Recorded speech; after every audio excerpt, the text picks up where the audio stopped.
This video is going to be about envy, and it's going to have a spiritual and esoteric touch into it.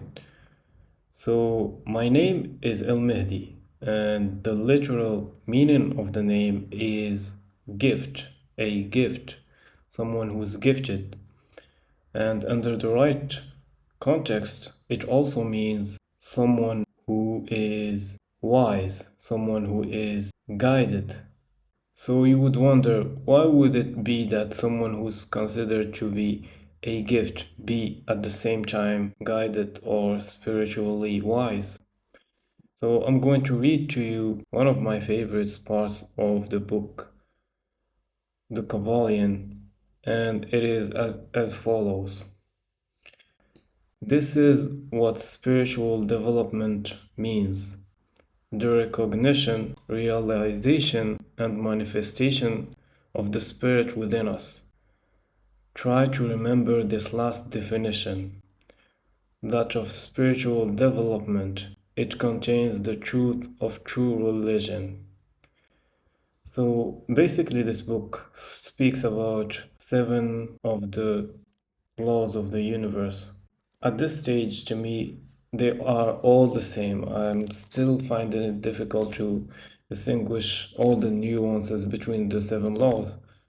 But the book speaks about reincarnation and spiritual development and stuff like that. Suppose this, you go on a spiritual journey and you become a different person. According to the book, you just don't become a different person that is more spiritually aware, and when the time comes, you die and it's over. No, the spiritual knowledge that you've gathered through your life is taken with you to other reincarnations, other incarnations. This makes me think about when you see someone that's better than you in a judgment you've made. So you consider this person to be better than you, and even worse, better than you in a gifted way, in a not fair way. Well, according to spirituality, there's a lot of concepts involved. Starts by the soul choosing what life to take, the reincarnation concept, which is close to this one that I just mentioned. Someone is prettier than you, for instance, or someone is taller than you, someone is born rich. All these might seem as unfair, but even if you don't want to consider the spirituality aspect to it, is conception a easy thing to go through? What I mean by that is, for instance, is the conception of someone who is going to become physically strong, genetically gifted strong person, is his conception or her conception the same as someone who is born to not be as strong as that person? Is it just because you forget the conception time that you would assume that it was easy? This is how we would judge if something was fair or not, if the conception was indeed something difficult. Yeah, I don't know much about DNA stuff. I'm sure that conception in itself shouldn't be supposed trivial. And back to spirituality, just a small note uh, about hell. So, the usual depiction of hell is a burning place, a burning fire, hellish place.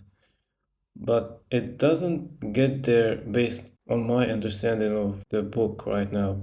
So, it would take a bunch of reincarnations of the person not acting on their best at the time and choosing to remain in that downhill into hell because they require a condition in order to change their ways.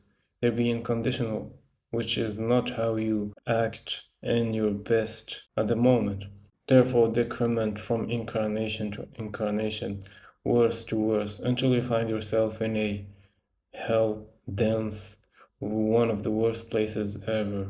That's my understanding of reincarnations and the principle of as above, so below. I know that envy and greed is a motor force that's leading the world in the current times, but it shouldn't be. And everything starts with small steps. You don't just skip incarnations until you find yourself in heaven, nor are you going to skip incarnations until you find yourself in the real hell, but the ones that you will be able to recollect are going to be concurrent and close to you. So you do gradual steps in your real life and also in the spiritual one that we're talking about right now. So yeah, don't envy people even though it might seem completely justified, completely unfair for them to be gifted since birth. And yeah, thank you for watching this video and see you on the next one.